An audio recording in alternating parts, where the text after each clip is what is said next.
Quelles sont les 6 stratégies qu'utilisent les pervers narcissiques pour faire des surdoués leurs victimes? Bonjour à tous, je suis Luc Martranchard, je suis psychologue clinicien et je suis spécialisé dans la détection de la surdouance. Je suis le créateur du site bilan-psychologique.com. Et aujourd'hui, je vais vous donner les 6 stratégies utilisées par les pervers narcissiques pour installer une emprise sur les personnes à haut potentiel. Alors, les surdoués sont vulnérables à l'emprise des pervers narcissiques, ils sont même plus vulnérables que la plupart des autres personnes. Voici les multiples raisons de cette vulnérabilité des personnes à haut potentiel. Leur empathie, leur compassion, leur grand désir d'aider, leur grand désir de comprendre les autres, leur sens de la justice, la recherche de sens dans leur vie, leur hypersensibilité et leur syndrome du sauveur. Tout ça contribue à faire des personnes surdouées des proies de choix pour les personnes perverses narcissiques. Alors, avez-vous été victime d'un ou de plusieurs pervers narcissiques? Si c'est le cas, n'hésitez pas à partager votre expérience dans les commentaires. Chaque partage permet de mieux faire connaître le fonctionnement des pervers narcissiques et du coup de diminuer leur pouvoir de manipulation. Première stratégie des pervers narcissiques, la flatterie.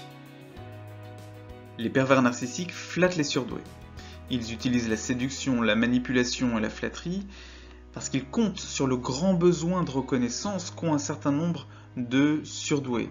En effet, un certain nombre de surdoués se sentent incompris par leur entourage qui ne comprennent pas leur capacité, leur sensibilité, tout ce qui fait leur particularité, tout ce qui fait leur talent.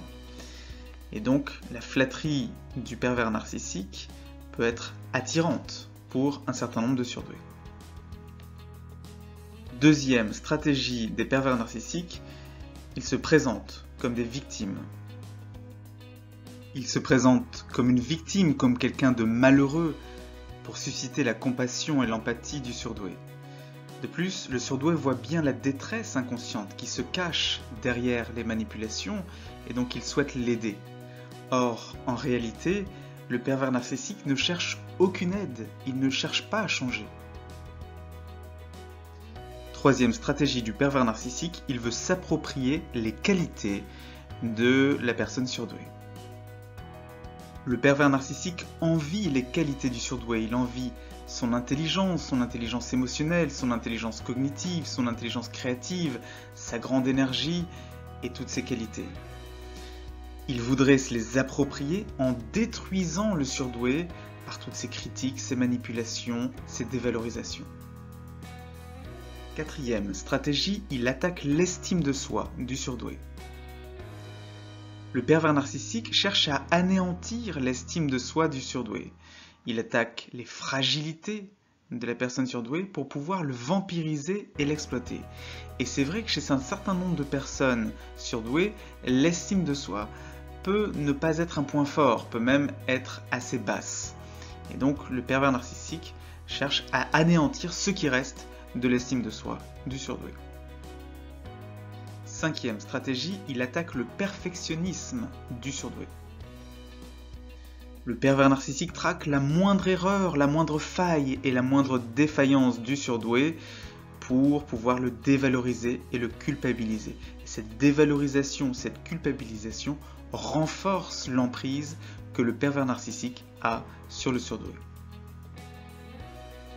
Sixième stratégie, il utilise l'hypersensibilité du surdoué. Le pervers narcissique joue avec les émotions du surdoué. Il cherche à lui faire ressentir des émotions fortes et en particulier des émotions négatives pour accroître son emprise et aussi tout simplement pour jouir de la souffrance de sa victime. Alors comment s'en sortir ? Alors la première étape, c'est découvrir sa surdouance. Je recommande toujours de commencer par le test de dépistage du haut potentiel émotionnel et ou celui du haut potentiel intellectuel en ligne. Vous trouverez ces tests dans la description. Par la suite, ce qui peut être fait, c'est un bilan psychologique complet qui permet de découvrir vos multiples potentiels et donc de renforcer votre estime de soi pour pouvoir mettre un terme à la relation toxique avec le pervers narcissique. Le deuxième conseil que j'ai à vous donner, c'est d'être empathique avec ceux qui en ont besoin et seulement avec ceux qui en ont besoin. Orienter son empathie et son altruisme vers les personnes qui en ont réellement besoin, c'est quelque chose qui est très thérapeutique. Parce que le pervers narcissique, pour sa part, ne cherche que le plaisir de voir sa victime souffrir. Il ne veut pas changer. Il ne veut pas être aidé. Donc, utiliser votre empathie pour essayer de le comprendre est vain. La troisième recommandation, c'est le fait d'avoir un entourage bienveillant. Et même au-delà de ça, s'entourer de personnes bienveillantes qui reconnaissent vos capacités et qui les valorisent. C'est une excellente protection contre les prédateurs que sont les pervers narcissiques. Voilà, c'est tout pour cette vidéo. N'hésitez pas à vous abonner et activer les notifications pour ne pas manquer les prochaines vidéos de la chaîne. Il y en a au moins une par semaine. À bientôt sur la chaîne.